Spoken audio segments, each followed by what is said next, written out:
Well, mate, I wanted to start off by saying congratulations on such a fantastic film. It's an amazing film, so congratulations. Oh, thanks so much, Dave. A huge appreciation. Thanks so much. So tell us a little bit about where this journey started for you. Where did the idea for this film first originate? Oh, that's funny. That's like in any independent production, it's a long story, you know, but it's fun as well. So basically, what happened was like I did my previous horror film. I've directed.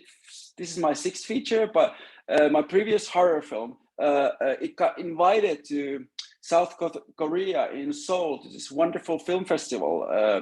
And they said, and they asked like me and my co-writer and my producer, who we run the company together, they asked that, do you guys have another horror idea you would like to pitch on this film market that we have? And of course, the Finns we were like, huh? Like we were like we get to do another one? And of course we had like zero ideas for another horror film.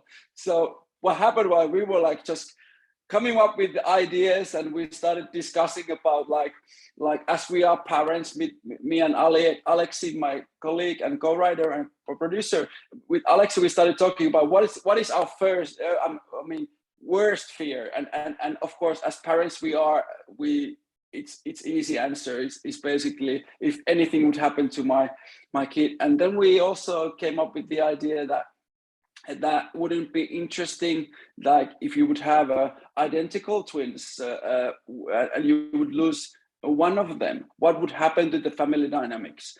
And we wanted to make a film sort of like paying homage to those wonderful horror films we grew up with in the 80s. And I mean the films such as like Don't Look Now by wonderful Nicholas Roegh, or Exorcists, or Omens, or Rosemary's Babies, and definitely Peter Medak's wonderful The Changeling. And basically we noticed that in all of those films, they don't use, they can start with as a setup, they like a grief, for instance, is much used thing in horror films, but they build it so that in those wonderful films that it's not just a setup, but they rather build it into a character, like deep character studies. And we sort of like wanted to do the same. And now that was the sort of like the setup. We knew that we're going to have twins, and the family will lose one of them, and then the story will take it from there. But now we're on an airplane on our way to South Korea, and we literally had like 10 sentences of that, nothing more. And when we arrive, we realized that, oh my God, like the film market where you can, as a filmmakers, where filmmakers can pitch their ideas, it's huge. And it was like they told us it was like the biggest genre film market there is in whole of Asia. And so we had like 1 week and 10 sentences, and we basically just blurbed those ideas out. And whenever we heard like somebody said like, oh, you mean it's going to be like this? Oh, that's interesting. We just took a notice and said like, oh, that's marvelous. And in the end, we ended up actually winning the whole market as the best project. And so now we had to write the script, and it took us almost 2 years before we could finish the script. It was so freaking hard, but we learned a lot, and so that's the origins for the twin. Wow! So you mentioned that you were writing about your worst fear, losing a child. Did that take you to a pretty dark place then, when you sat down to work on the screenplay and you tried to put yourself in that position of what it would be like to lose a child? Definitely, of course. It's like I said, it's a lot in many horror films that is used as a setup. But of course, as a parent, you just like it takes you there, and you. What we wanted to do was to really study the dynamics and what would happen to a family in this peculiar situation where you have lost one of your identical twins, but you still have the other one, and of course we wanted to really focus on the mother, Teresa Palmer's character, because we wanted to write it like we would write a drama, and take the audience to this rabbit hole that she is going through, and basically see like what comes up. But yeah, to answer your question, it's definitely dark matter or heavy matter to write, but it's also something that enabled us to really study in depth the human conditions, and yeah, it's also very exciting, you could say. Yeah. You mentioned about writing it as a drama and then putting that horror element into it. Tell us a little bit about that journey, because we notice a lot with movies these days that they don't like to mix genres. And that was one of the things I liked about your film, was that it is a horror film, but it's got characterization and it's got drama. Tell us a little bit about how important that was to you and how you went about mixing genres in that way. Oh, thank you for noticing that. That definitely was the thing that we sort of like said that we felt with Lake Bottom.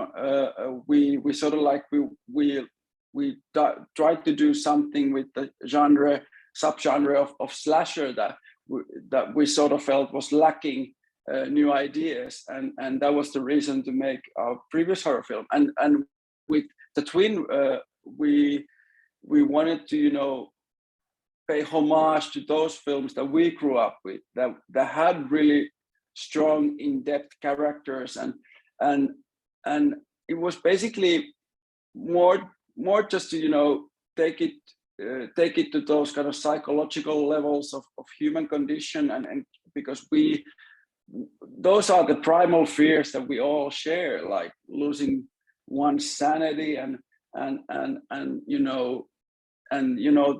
those kind of really deep psychological matters that ignited us with, like in the films of like Don't Look Now, definitely one of the masterpieces of horror, and so that was the sort of like our aim, sort of have our take on it, and hopefully people who love horror and especially those horror films, they when they watch our film, they will notice our deep respect and admirations to those films and filmmakers of that time. Definitely. And of course, being the director and being on set with Stephen and Teresa as they went through that journey as well, what was it like working with them? Because they go through the emotional ringer as actor and actress in this film as well. Oh, that was wonderful. It was such a learning curve for me as a director. Like for me, this was my first English language film, and my second horror film. I've directed now and wrote 6 features, from family films to light comedies to horror. So it's a large spectrum. But for me, it was all about as a director, it was all about really building everything around this family, and I have so many fond memories of the whole collaboration with Teresa and Stephen and Barbara, Martin and Tristan. We were like a band or unit as a film crew. We had to shoot this during the harshest times of the COVID pandemic. And so it was really like we were on a camp in a rural Estonia countryside. So we definitely had the surroundings for a wonderful horror film experience. What were some of the restrictions that was placed on you because of COVID? Because I know in different places of the world there was different restrictions. So what kind of restrictions were you working with, and how did that change how you filmed the film?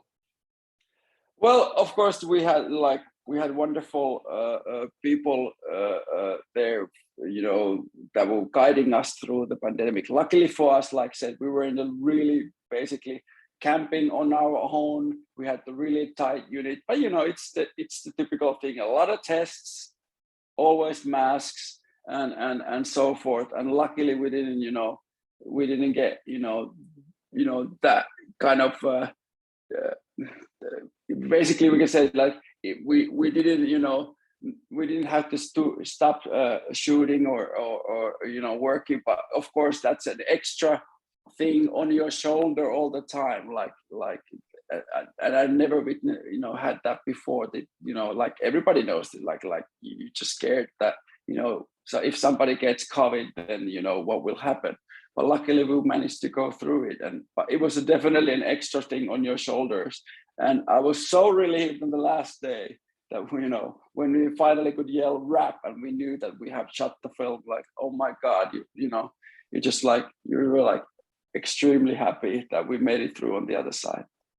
Yeah. Now, taking it back to the casting, Stephen and Teresa are so great in this film.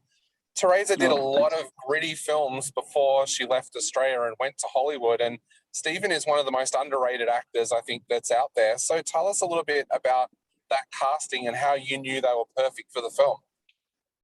Oh, that's a wonderful story as well. Like with Teresa, it was such an awesome thing that, you know, we had, I was shooting on another movie of us, and then we got this call from her agent back in LA, like saying that, you know, she wants to talk to you guys, and then it was amazing. Like she basically, when we answered the call, she said like, I've been reading the script and I love it, and I've been talking with my husband like all through the night, and I'm so excited. And she was basically saying like, I have this free slot during the spring, like, can you make it happen? And of course we were like, oh my God, it's every aspiring filmmaker's, you know, you know, dream call to get, you know, actor of her level and caliber and massive talent, you know, to get excited about your script.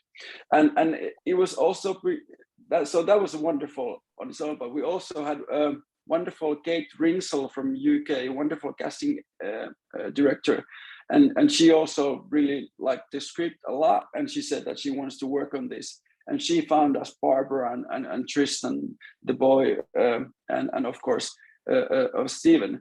And it was so funny that, you know, we learned like, oh my God, you know, of course Stephen and Teresa had worked together. So it was also like, it felt almost like match made in heaven in that sense that, you know, because they're playing the parents and it's really difficult roles that they have. So it was really beneficial that they knew each other well. But, you know, acting wise or actor wise, it was a wonderful learning curve for me as a director, and just a pure joy. And there were so many occasions when I was just watching my monitor and really I felt like I'm in a movie, you know, in a cinema. I only needed popcorn. Well, it turned out absolutely to be a fantastic film. So I guess to finish up, because we're running out of time, what would you like to say to everybody out there in Australia before they sit down and watch The Twin for the first time? I just want to like warmly welcome everybody to watch our little Finnish horror film, and you know, I warmly welcome to the dark lands of Finland and that rabbit hole. And I hope they have that exciting, you know, movie going experience that you had when you know, saw those great awesome films. And you know, it's one wacky ride, and it will take you places. And I hope after this, when you know, when the end credits roll, you want to grab yourself a beer and just go out and, you know, chat with your friends what you saw. That was our main all through. So I hope you guys enjoyed the film, and you know, a lot of love from Finland. Awesome. Well, thank you so much for taking the time to chat to us today. It's been an absolute honor having you on the show, and we can't wait to see what your next project is as well. Oh, thank you so much. We're working on it seriously, and I hope we get to come to Australia as well. Awesome. Thank you, guys. I'll let you go. Thanks, Stay Dave. safe. Bye-bye.